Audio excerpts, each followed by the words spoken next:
Olá a todos meus amigos. Nós temos vindo a falar acerca de como obter milagres nas finanças. E este é o quarto segredo. No primeiro segredo que eu partilhei, falei acerca de trabalho. Quem não trabalha não deve comer, é o que a Bíblia diz. No segundo vídeo, mencionei o mesmo assunto. Continuei a falar de trabalho para ficar bem vincado esta questão de que através do trabalho Deus nos vai abençoar a todos. Deus não abençoa preguiçosos. Na verdade, a Bíblia diz que a preguiça atrai pobreza.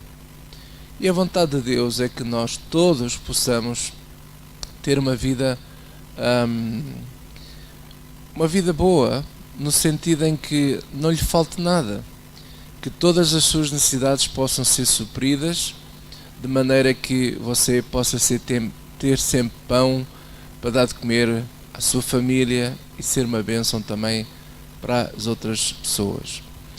No terceiro vídeo, na terceira mensagem, o terceiro segredo que eu partilhei foi a questão de nós sabermos quanto ganhamos, quanto gastamos. Temos que saber fazer um orçamento e temos que de facto verificar que se há algo que está muito pesado no nosso orçamento, temos que fazer cortes. Então nesse vídeo eu falei sobre essa questão também muito importante. Hoje, neste quarto segredo, neste vídeo, eu quero partilhar convosco um princípio espiritual absolutamente fantástico, poderoso, que tem a ver com generosidade. Eu vou ler para vocês uma passagem que está em Provérbios, no capítulo 11, no versículo 24. Estamos a falar de um livro que foi escrito por um homem que foi muito abastado, provavelmente, segundo as escrituras, o homem mais rico de todos os tempos, o rei Salomão. E ele dizia assim a certa altura, versículo 24: alguns há que espalham e ainda se lhes acrescenta mais, isto é, quanto mais eles espalham, quanto mais eles dão, mais eles têm. E outros que retêm mais do que é justo, pois tem o outro lado da moeda daquelas pessoas que retêm, que não gostam de partilhar, pensam muito neles e só eles e mais eles. Então a Bíblia diz que esses que retêm mais do que é justo, mais tarde ou mais cedo, diz aqui, é para a sua perda. É uma questão de tempo. No versículo 25 depois também ele reforça esta questão da generosidade. Ele diz assim: a alma generosa engordará, e o que regar também será regado. É o mesmo princípio da lei da sementeira. O que semear também vai colher. E é um princípio espiritual. Enquanto a terra durar, enquanto existir este mundo, dia e noite, verão, inverno, semear e colher são princípios que nunca vão cessar. Depois no versículo 26 diz: ao que retém o trigo, o povo o amaldiçoa. Lá está outra vez o outro lado da moeda, que é, por um lado vemos as pessoas que são generosas, que partilham, e por outro lado vemos aquelas pessoas que não partilham, que retêm, que só pensam nelas e pronto. E diz aqui: ao que retém o trigo, o povo o amaldiçoa. Isto é, a pessoa até nem vai muito com a cara de uma pessoa assim, porque normalmente são pessoas arrogantes, muitas vezes mal criadas, enfim, uma série de situações que agora não quero aqui perder esse tempo. Mas depois diz que há bênção na cabeça do vendedor. Porquê que ele usa esta expressão de vendedor? Porque a pessoa que vende é uma pessoa que ora compra, ora vende. Isto é, ele está sempre a fazer circular o dinheiro. E para que haja uma economia saudável, o dinheiro tem que circular, os bens têm que circular.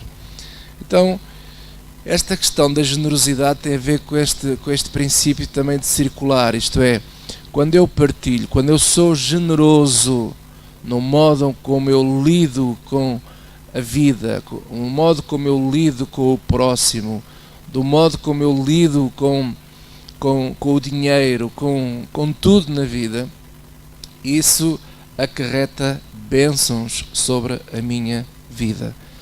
O oposto seria de facto situações que nós não desejaríamos que acontecesse, que acabamos de ler.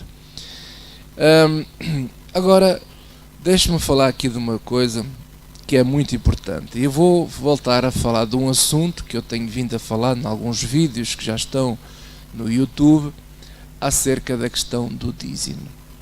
O dízimo é um ato de generosidade, é um ato de amor, primeiro que tudo para com Deus e em segundo lugar para com o próximo.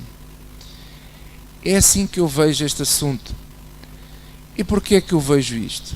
Porquê é que eu vejo? Porquê é que alguém pode dizer assim, mas pastor, porquê é que você insiste em falar no dízimo se a maior parte das pessoas aí, até de teólogos e pastores de renome, dizem que o dízimo já não é para hoje, que isso é um assunto que tem a ver com o povo judaico, fazia parte da lei, o próprio Jesus não deu muita ênfase a esse assunto, os apóstolos também raramente falaram desse assunto, ou se calhar nunca falaram desse assunto.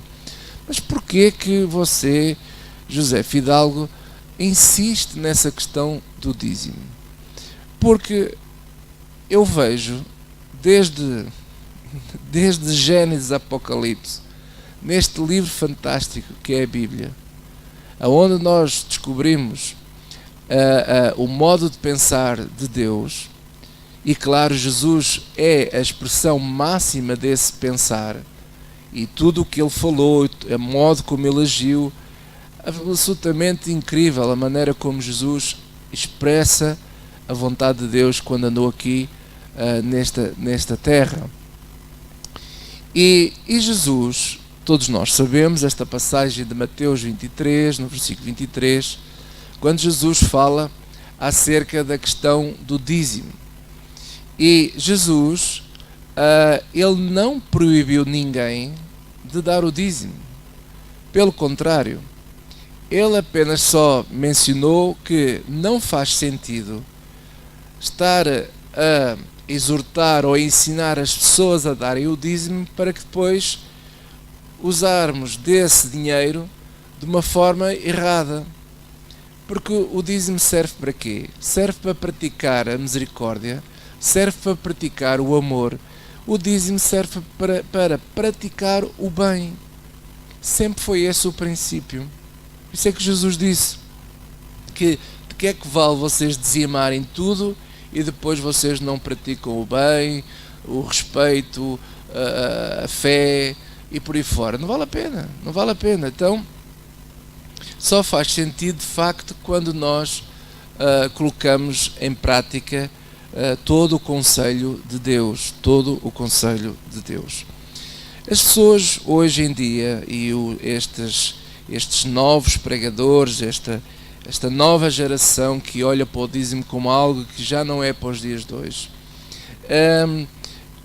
no meu ponto de vista, naquilo que eu creio, esses pregadores estão errados, porque eles mostram o dízimo como aquele lado da obrigação, aquele lado de lei, aquele lado que se tu não deres, então não tem nada a ver com isso. Não tem nada a ver com isso. É como eu disse há pouco, é uma demonstração do meu amor para com Deus e do meu amor para com o próximo.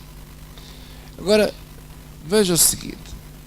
Há mais, mas eu quero só referir-me a dois grandes exemplos de duas pessoas que, antes da lei, antes de este assunto dízimo se tornar algo que tinha a ver com uma prática obrigatória pela lei judaica, no tempo em que a nação de Israel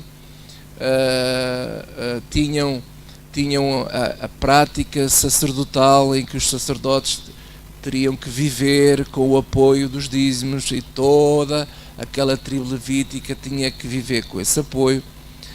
Antes disso tudo acontecer, existem duas personagens que para mim é fundamental e é chave para para eu poder dizer a vocês porque é que eu vejo no assunto do dízimo algo absolutamente fantástico.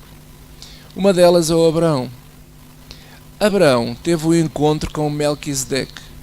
Nós hoje sabemos, pelas Sagradas Escrituras, que Melquisedeque era muito mais do que um sacerdote do Deus Altíssimo, não é? Ele é o próprio Jesus, conforme Hebreus descreve, e sabemos pela palavra de Deus que esse Melquisedeque é a figura de Jesus Cristo, que teve um encontro com Abraão. Nós sabemos que o próprio Senhor Jesus Cristo, no livro de João, no Evangelho de João, está descrito isso, que Jesus disse a todos, naquela altura, que Abraão ouviu o Evangelho. Abraão viu o dia de Cristo. Aleluia! E Abraão creu nesse Evangelho. Então como é que ele creu? Porque alguém o anunciou. Quem é que o anunciou? Foi o próprio Cristo, o próprio Deus. É mistério, mas é o que as Escrituras dizem. E Abraão teve esse encontro com Melquisedeque e ele deu-lhe o dízimo de tudo. Daquela guerra dos 4 reis, todos os despojos dessa guerra, diz que Abraão deu o dízimo de tudo a Melquisedeque. Ora, Melquisedeque, sendo ele rei de Salém, mas também ele sendo ele a figura de Cristo, Deus que teve com Abraão e que apareceu a Abraão e lhe falou e anunciou o Evangelho a ele, eu pergunto, será que Melquisedeque precisava daquele dízimo para alguma coisa? Será que Deus precisa do nosso dízimo para alguma coisa? Será que Deus está com fome que precisa de comer esse dízimo? Claro que não. Mas nós não vimos Melquisedeque a dizer assim, não diz isso porque isso não faz sentido, então eu agora vou voltar para onde eu vim, nunca mais ninguém é que nunca mais alguém pôs os olhos no Melquisedeque. A Bíblia diz que ele nem sequer tinha genealogia, não tinha nada. E Melquisedeque não disse assim a Abraão, não me dês os dízimos porque eu não faz sentido, pronto. Não, Melquisedeque recebeu o dízimo de Abraão.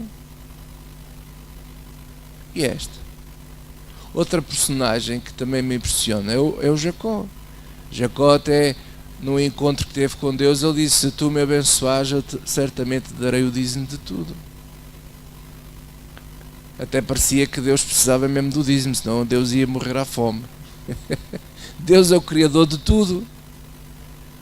Mas o que é que me impressionou é que Deus não disse a Jacó, não penses nisso, pá. Isso é mais tarde, quando a nação sair do Egito, eu depois vou usar de um tipo chamado Moisés, ele vai criar uma lei, lá nessa lei depois eu vou colocar isso para eles depois começarem a dar o dízimo. Tu agora não precisas disso, pá. Eu também não preciso do dízimo para nada, para que é que não te ponhas com essas promessas parvas. Não, Deus não lhe falou nada disso. Deus aceitou sempre o dízimo de Jacó. Porquê? Será que Deus estava a morrer à fome? Claro que não. Claro que não. Porque é um princípio espiritual. É isto que hoje o que me assusta muito é que o inimigo das nossas almas, o diabo, conseguiu enganar e está a conseguir enganar muito cristão sobre este assunto. Porque infelizmente este assunto do dízimo está a ser muito maltratado. Está a ser maltratado porquê? Porque infelizmente algumas igrejas agem de uma maneira absolutamente criminosa, para não dizer outra palavra, mais dura ainda, que se usa do dinheiro para ações que não têm nada a ver com aquilo que o dinheiro deveria ser usado.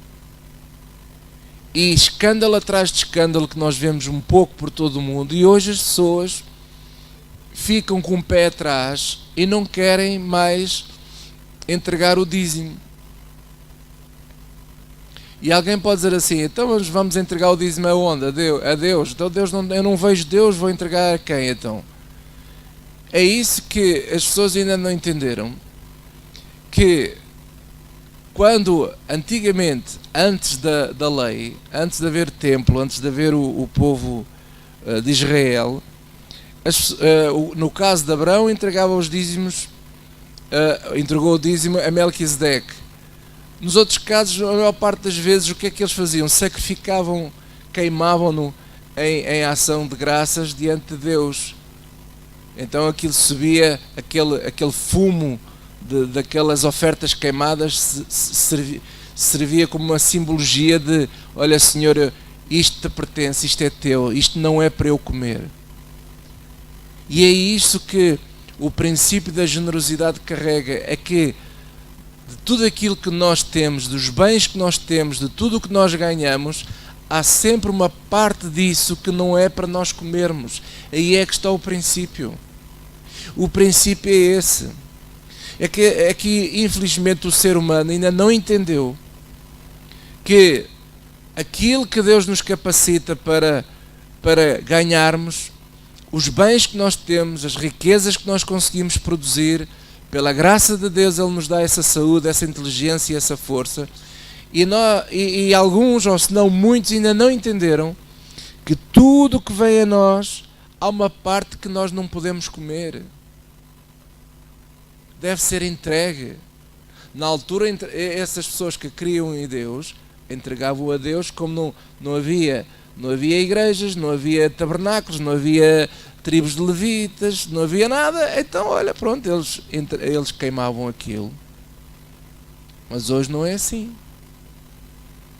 E tanto é que agora no Novo Testamento nós vemos ao longo das cartas dos apóstolos todo este espírito de generosidade.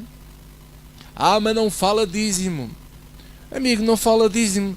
Às vezes a pessoa fica ali entupida com a palavra dízimo e não vê o resto. Por exemplo, dizem Atos que eles vendiam tudo e davam tudo. Ora, nem sequer era dízimo, era 100%. E agora eu pergunto, você quer fazer isso? Você quer dar 100% de tudo que ganha?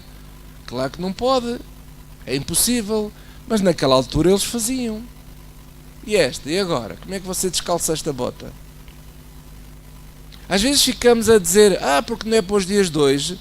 Quer dizer, umas coisas não é para os dias de hoje, outras já são. Então vamos fazer assim, vamos vender os bens, vamos vender os terrenos, vamos vender as casas e tragam tudo e coloquem aos pés dos homens de Deus. Isso não. Até, mas eles faziam isso. Claro que eu não estou aqui de maneira nenhuma a dizer que a pessoa tem que fazer isso. Claro que não, isso é falta de sabedoria. Você tem uma família para cuidar. Você tem os seus projetos. Você tem a sua vida também. Deus abençoou a si também. Deus também quer que você esteja bem. Mas nós também temos que entender que há uma parte de tudo aquilo que nós conseguimos produzir com a graça de Deus, que essa parte não é para nós. Então é para quê? É para partilharmos. É para partilharmos. Lá está, é o espírito da generosidade. É o espírito da generosidade. É o que a Bíblia diz aqui em Provérbios 11, 24. Alguns há que espalham e ainda lhes acrescenta mais. E outros que retêm mais do que é justo. E o que é que acontece? É para a sua própria perda. Numas páginas mais atrás, o rei Salomão também escreveu em Provérbios 3, diz assim, Provérbios 3, versículo 9: honra ao Senhor com a tua fazenda e com as primícias de toda a tua renda, e se encherão os teus celeiros abundantemente, e transbordarão de mosto os teus lagares. Então é este princípio da honra, amar a Deus e ao próximo. Agora, como é que eu amo a Deus que não vejo? É quando eu amo o próximo. Por exemplo, uma igreja saudável é uma igreja que entende este princípio. Falando de igreja, então, os membros da igreja honram a Deus, trazem o seu dízimo, partilham aquilo que têm, dando na igreja. A igreja tem que se organizar para quê? Para apoiar toda a comunidade da igreja. Primeiro que tudo, que as famílias dessa igreja estejam bem. Se houver alguma família necessitada, temos que apoiá-los. se temos que ajudar aqueles que precisam. Porquê?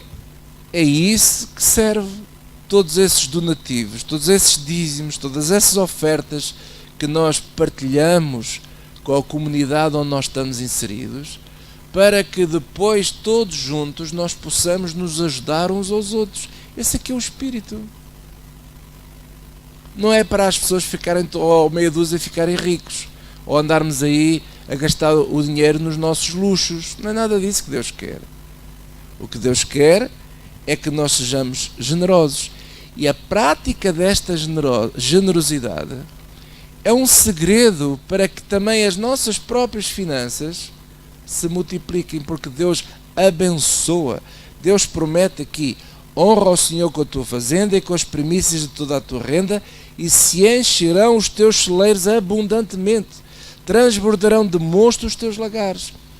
É daí que eu vejo que este princípio é maravilhoso. Enquanto muitos olham para a palavra dízimo como uma obrigação, como uma coisa da lei, ou aquilo é uma coisa que já não é para os dias de hoje, eu já olho de outra maneira. Porquê? Porque é tão simples. Eu olho para o lado que eu creio que é o lado certo. É o lado da generosidade, é o lado da partilha, é o lado de eu honrar o meu Deus e honrar o próximo. E a minha igreja faz parte deste processo. Faz parte desse processo. Porque se você for ler todo o Novo Testamento, você vê que os cristãos se ajudavam mutuamente. Não havia, diz a Bíblia lá, em Atos, não havia ninguém que tivesse falta, seja do que fosse. Todas as pessoas tinham as suas necessidades supridas por causa deste circular, desta generosidade no meio daquele povo. Por isso, amado, não é Deus que está a precisar do dízimo, porque Deus, Ele é o dono disto tudo. Ele não precisa do nosso dízimo para nada. Mas Ele aceita-o. Como aceitou de Abraão e aceitou de Jacó. E não o negou. Ele aceita. É a mesma coisa como, por exemplo, os nossos filhos para connosco, que somos os pais, não é? Graças a Deus, eu como pai, eu gosto de abençoar os meus filhos. Às vezes os meus filhos querem me abençoar e dão-me coisas, dão-me presentes que eu poderia muito bem comprá-los, mas eu aceito os presentes dos meus filhos. Porquê é que eu faço questão de aceitar os presentes dos meus filhos? Porque isso alegra o coração deles. Eles sentem-se animados e alegres, porque eles me amam, eles querem demonstrar o seu amor para comigo. E é isso que para mim é o dízimo, é a minha demonstração do meu amor para com o meu Pai. E isso faz com que eu ainda, por exemplo, tenha ainda mais prazer por ver essa atitude de honra dos meus filhos. Tenho mais prazer até de os abençoar ainda mais. Que é isso que Deus faz connosco. É o que a Bíblia diz aqui: e se encherão os teus celeiros abundantemente. Então, meu amado, este é um dos grandes segredos. Grandes segredos que eu já aprendi há muitos anos. Sempre vivi assim, graças a Deus. Sempre. E eu sei que Deus nunca falha. Podemos às vezes ter momentos de aperto, mas nunca falhou, porque este Deus é maravilhoso. Deus te abençoe.